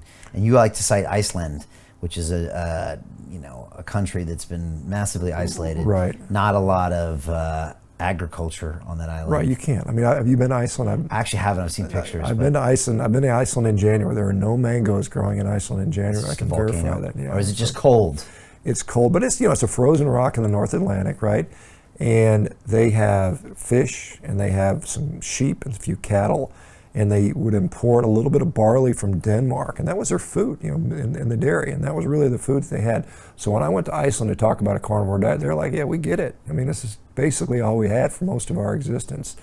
And in Iceland, for instance, the number of centenarians, people over 100 male centenarians, is one of the highest places in the world. And of course, they're absolutely prolific at sports. Strongman athletes and CrossFit athletes have been dominating for a country of only, I think there's 300,000 people in Iceland, and they dominate sports-wise because their diet is heavily animal-based. And some genetics maybe too. Right, genetics as well. Right. Interesting. What if somebody's intrigued by this? How do they test it? How do they try it? Well, I think that depending on where you are, if you're on a lot of medications, it makes sense to have a physician overseeing things because you're going to come off those medications. If you're on diabetic medications, insulin, sulfonylurea, if you're on antidepressants, if you're on antihypertensive meds, you're going to need some support. That's what our company is going to be set up to do. We have physicians that understand this and help get people off medications. You're going to come off them, or you're going to want to come off of them? Well, you're probably going to come off of those medications. Just because you're going to change your diet and you're going to feel better? just because you're not going to need them, you're going to feel better. Yeah. And then when you toss them aside, you got to be a little careful. Right, you've got to be careful how you taper off on the medications. Okay. So that's so you're just convinced they're going to come off them? Well, yeah, we see it over and over again. Yeah, okay. I mean, sometimes some quicker than others, depending on what's going on. But yeah, it's very rare where people don't start to either reduce their dosage or completely come off. In fact, we did in the setting of 12,000 people, we had about 5,000 people that reported medication usage, and something like 79% of them within 3 months came off either completely off all meds or significantly cut back. Within 3 months, we had 80% reduction in medications, which again, Big Pharma's not going to be happy about that, right? That's their annual plan is being harmed with that. Not going to be happy at all about that. Yeah. A lot of people aren't going to be happy with you. Yeah, sure. Do you ever feel that out there or no? I do. I mean, like I said, I get, and I'm, it's kind of funny because all I'm doing is, seeing wins and seeing people help and saying this is what we're doing. And it's funny, when I was an orthopedic surgeon making, $750,000 operating on people, no one said a word. It's like, oh, you're good, you're a hero, right? Now I'm in here taking people off medications, getting rid of diseases, and now I'm a villain suddenly. I shouldn't make any money on that. It's just kind of a weird sort of dynamic with that. Is this weird dynamic that we have of revering doctors? Well, I mean, I think that sort of sheen is kind of wearing away. We've seen through the pandemic, a lot of people have started to lose faith in certain institutions, doctors, government agencies, things like that. I think that, physicians are humans like anybody else. There's good ones, there's bad ones. I think most physicians are trying to do the best they can.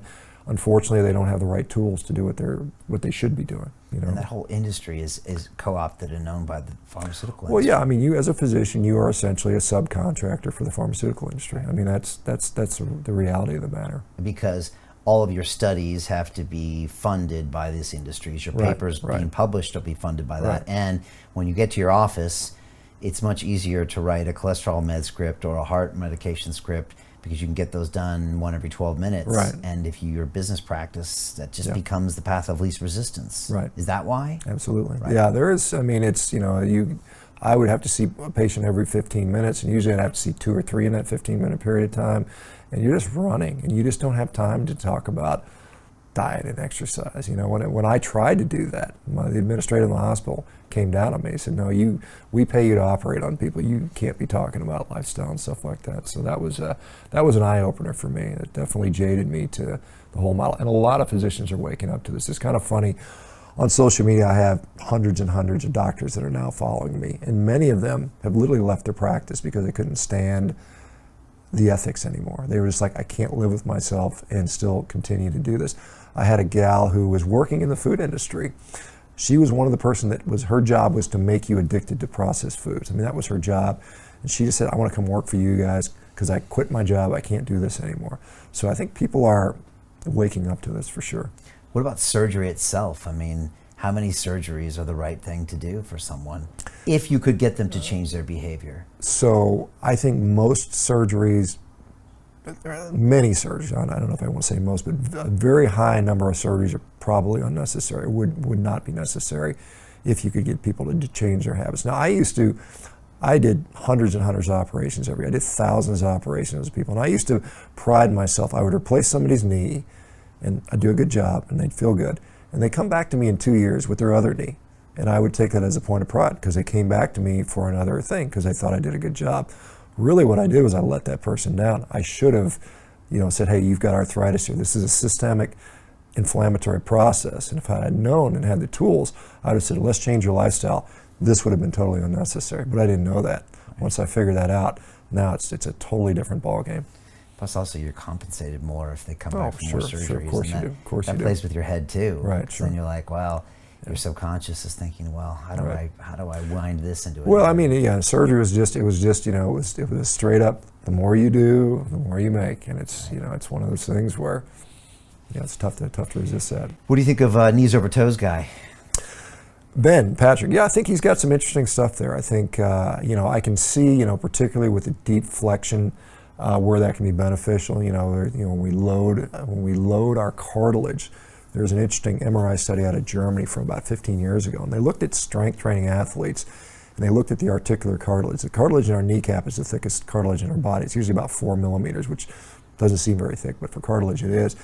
And athletes that were using under high levels of tension saw thicker cartilage. So they actually protected that. So I think by doing that deep flexion in the back of the knee where you often don't see much pressure, you're going to prevent probably breakdown of that cartilage. Because usually when you stick a camera in someone's knee, you look way back in the deep flexion part of the knee, the tissue is very soft and breaks away, and this is what we start seeing as we get older. Okay. Yeah, I like him. I've had him on the show. I just like the concept of, look, you know what, you have to do some conditioning. It's going to take time, but there's a lot more you could be doing, especially even professional athletes, down to your mom, your grandma, and I play with it and practice it. Yeah, I do some of this stuff. I do it for fun. I enjoy it, yeah. And tell me about you. You're 55, and you are still very athletic. You have been, throughout your later years. What's that all about? How are you able to be still such a high performance person? Well, I mean, one, I've got the discipline to do it. I enjoy doing it, so I think that's important. It's kind of, for me, it's kind of like breathing. It's kind of what I've been doing my whole life, and it's part of my identity. And so, I enjoy it. I enjoy the process. I enjoy training. I enjoy pushing myself to the limit and see what the body can, what you can get out of your body. And I find it, really, since I've been about 50, when I switched diet, I just noticed my recovery was so much better. When I was in my mid-40s, I was starting to get that, I'm getting older. I'm getting these aches and pains. I can't do as well. And then when I switched diet, it was like I suddenly got a little bit of youth back. And so now I'm taking advantage of that. And so I'm having fun. Like I said, I just started doing jiu-jitsu, and so that's been a blast. It's been just, it's just, the thing I like about it is, when I'm doing jiu-jitsu and there's somebody trying to basically kill you, right? Because they're choking you out, and basically they could kill you if they succeed. That's highly stressful physiologically, and so you're fighting that. You're fighting it to not die, basically. And then when you're at home and no one's trying to kill you, life is so much easier. It's like, where's the stress in that? No one's trying to kill me right now. So I think I really enjoy that aspect of it. But I like I said, knock on wood, or God willing, I'll still be doing athletics in my 80s and 90s, hopefully. Yeah.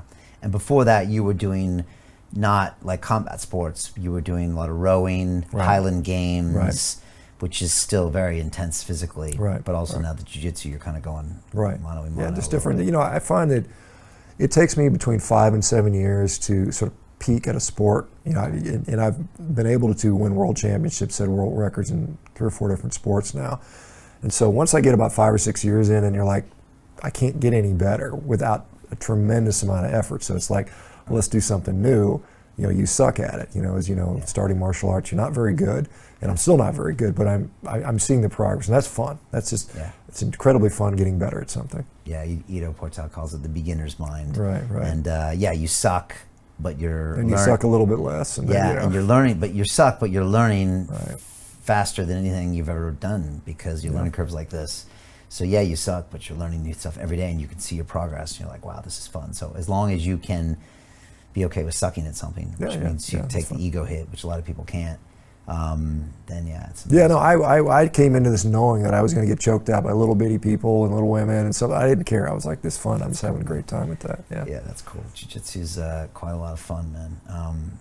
Yeah, it's an incredible workout, and yeah, if you're going against someone you don't know, then it can really feel like a death sport because that's what it kind of is. So yeah, I got my boys training jiu-jitsu, and we would go.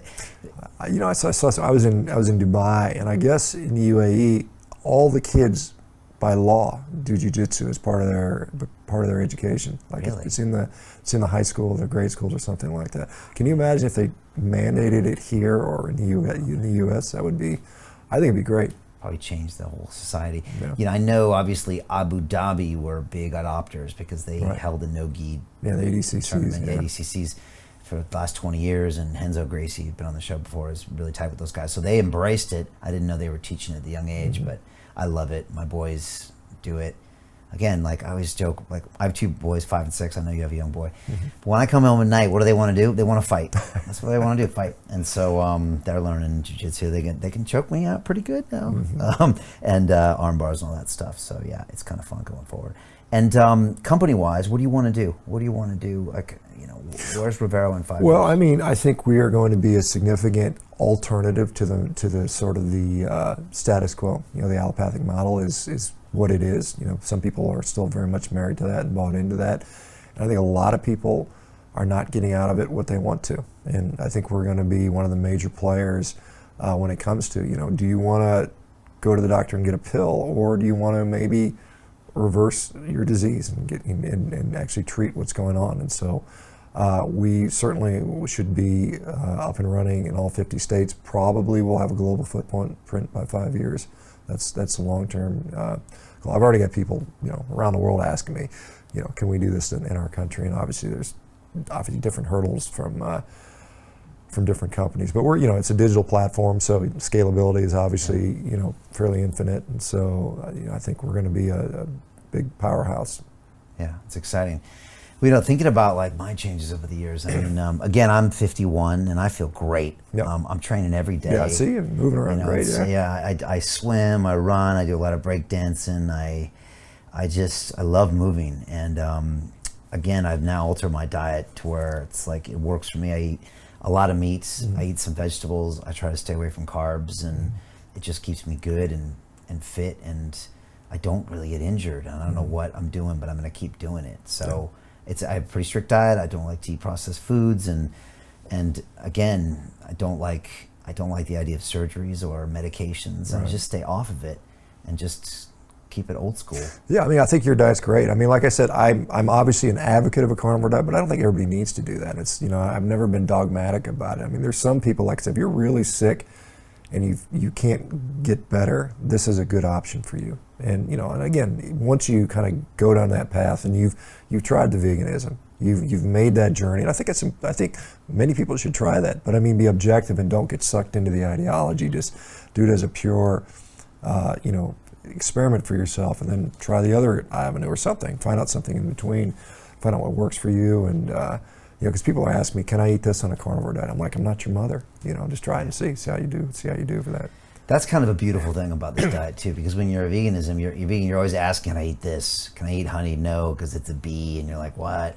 And then, no, you can't eat eggs because it came from a thing, and it's got a snout. And I'm you know, just it's like, kind of funny that that citrus fruit now in the grocery store, because it's got shellac on it, or wax, beeswax. Now they're complaining that you can't eat some of these citrus fruits, and so it's even fruit isn't vegan now. So it's hilarious.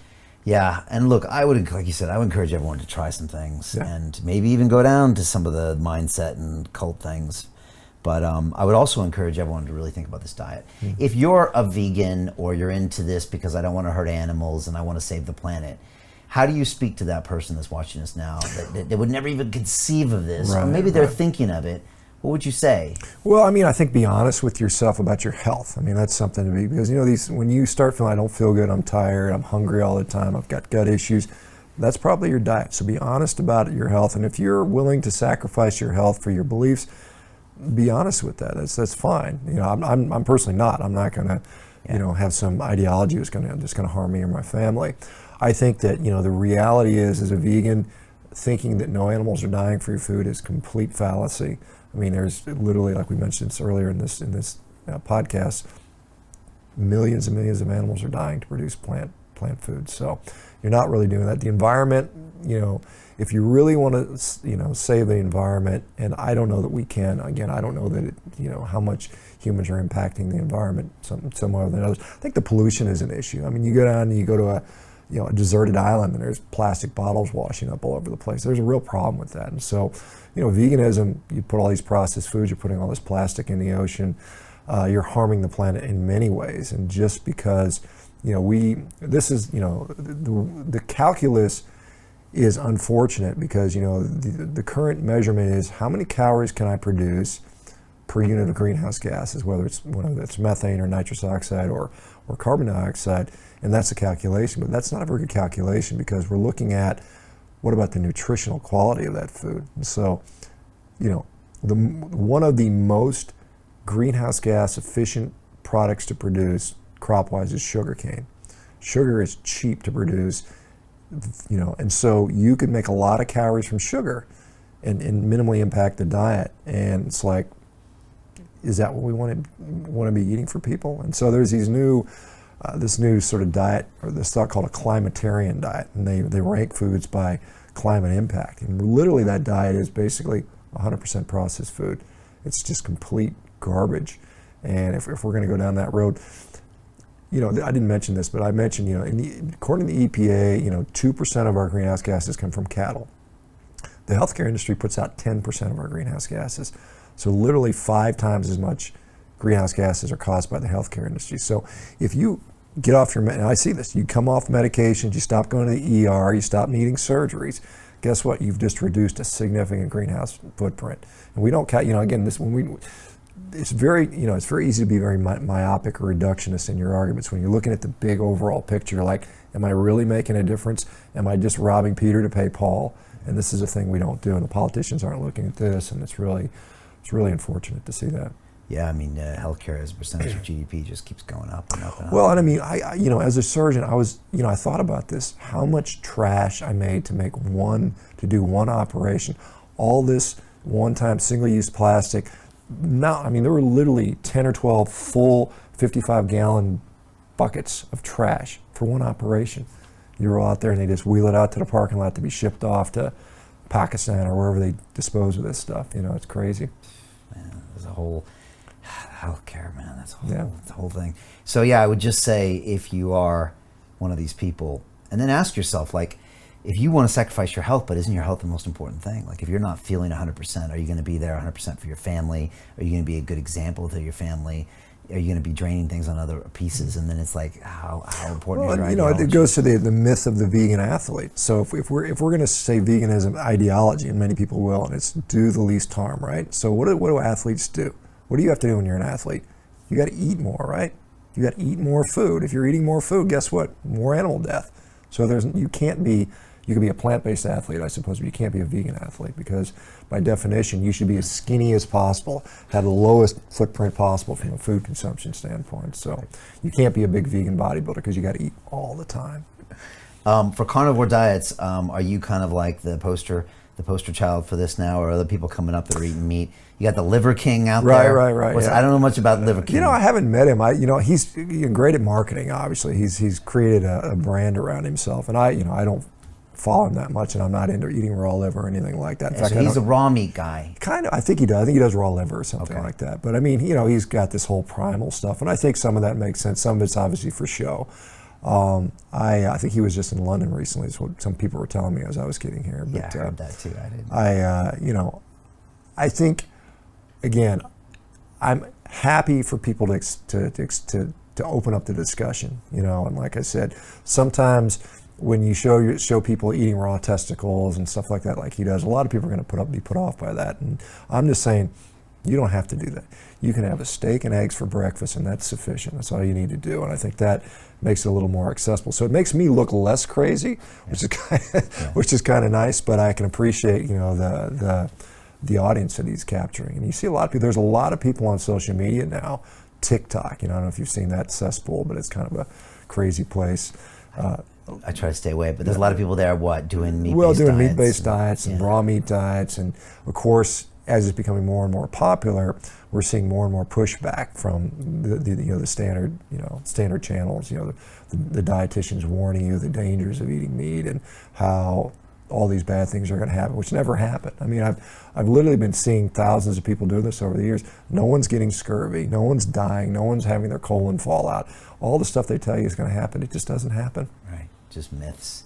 Do you think there'll be a point where some of this stuff just gets banned on social media, or do you think Probably. That's when the whole world gets? I'm very concerned about that. I mean, I think it could go that way. I think that we saw the banning around the pandemic. We had world-class physicians, very smart, intelligent people just shut down, banned from social media, and what they were saying, it turned out in many cases to be correct. Right? We found out 2 years later that it wasn't a conspiracy theory, and I think there's people that want to ban it. They don't want you to talk about, maybe cholesterol is not the main driver of cardiovascular disease, or maybe there's more nuance there. I just try to put out nuance and say, hey, look, maybe it isn't so black and white, it isn't so one size fits all. Let's have a little more diversity of thought when it comes to diet. And even if my risk for cardiac disease went up significantly, or yours did, or somebody else did, and you say, well, would you be willing to trade that for what you have now? Because some people are literally living in chronic pain. They're crippled with depression,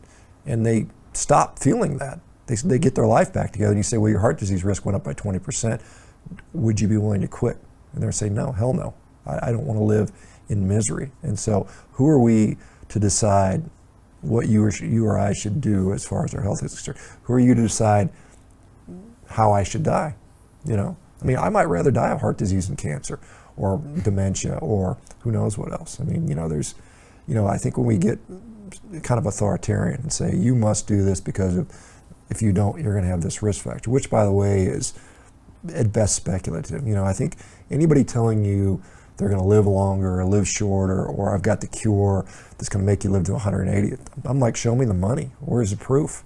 If you show me one guy, 120 years old, that's walking around, Jack, maybe you're going to be one of them. Who knows? Hopefully, right? But until that day, I'm just like, I don't know what people are going to live longer. But what I do know is that I can take people that are sick, that are suffering, that are miserable, and make them a hell of a lot better, improve their quality of life. And I think that's a great thing. That really is. Yeah, I think it's definitely something everybody should consider. And I'm a big fan of trying things out, so why not? And steak tastes good too. Go figure. Well, there's a reason for that. You know why it tastes good? Why? Because you're a human being. Right. It's supposed to. Yeah, because it is good. Because it's got things that I need. Things you need and want. Yeah, things I need. Well, I wish my Grandpa Benedict was alive today, because he would be feeling much better knowing that the world might be eating more meat. Yeah. I remember when I was a kid, I think one of my brothers or sisters was going vegetarian. It was early adopters back then, because we were from California, and I remember, I think he just had to get up and leave the table. I mean, for a cattleman, to hear that in the 80s, you were just going to be like, what's going on? Well, it's interesting. I've presented in front of a number of cattlemen's associations. California Cattlemen's Association, U.S. Cattlemen's Association. I'm in there telling them that meat is healthy for them, and they're like confused because they've been brainwashed. Even the cattle ranchers themselves are like worried about eating too much red meat. I'm like, no, you got to stop eating the sweet potato pie and the sweet tea and the beer and all the other crap that you're eating. That's a real problem. Yeah, that's interesting, isn't it? Sometimes how you can get brainwashed by your own stuff. So. Well, good. I think I'm going to go eat a steak now. Yeah. And look, I just appreciate you going out there and talking about this stuff. Not only do you have great IP and you have great stories and you have great testimonials, but you're a really intelligent guy that also comes from the medical background that can really talk about this stuff. When people hear you talk, they're like, okay, this kind of makes sense. So, Well, and again, I think, Brian, don't listen to me. Don't listen to anybody. Just try it yourself. Just listen to yourself. Look in the mirror. This is the thing, because it's very confusing. We get climate change. Is it real? Is it not? I can't assess that. I can't walk outside and say the Earth's rising in temperature. There's no way for me to know that. But what I can do is I can look in the mirror and I can say, I feel better. I look better. I wake up with more energy. I'm happy. You can assess it yourself. You don't need a doctor to tell you that. You don't need a guy on the news to tell you if you're better or not. This is the one thing you have that no one can kind of hide from you. So I think that's a great thing to assess that. So don't listen to me, but try things. Yeah, try it yourself. And I think these days more than anything, just, sometimes listen to your heart, listen to your gut a little bit. Yeah. Because we can get so confused with the information and being in our brains all the time. But as we've seen the last few years, sometimes you just take a step back and say, what do you really feel? Is this the right thing to do? Is everything these people are saying really true? Or yeah, there's something about instinct, and I think that saves us a lot of times. It's like, I'm not going to go down that alley, or I'm not going to take that. I'm not going to take that medication. I'm just going to wait. And I think there's some value in that. I think then you can listen to yourself. Yeah, I think we should be doing that more lately. Mm-hmm. So, all right, we're really excited to hear about what you do with Roberto, so keep us posted on that. Yeah. And I hope this was informative for people. I'm sure this is very controversial, but that's good. But look, there's people out there eating only meat and thriving. That's actually happening. Yeah. A lot of people are, and also having a lot of great health benefits. And there's real people doing this. It's been happening for many, many years. You're one example. I do a lot of meat, and I feel great, and I've never felt better. And it could be something that actually might be good for you. And at the same time, use this as a thing to question. Really look at your diet and look at the medications you're on and look at some of the medical treatments you've gone through. Could any of that been avoided by a simplified diet of whole foods that might be animal foods? These are good questions to ask yourself. So I'll leave everybody with that. Sean, thanks for coming in here. Great to see you again. Appreciate as usual. Let's do this again sometime, all right? Sounds good. Cool, man. Thank you. Man. Appreciate it. All right, take care. Bye, everybody. We'll see you next time.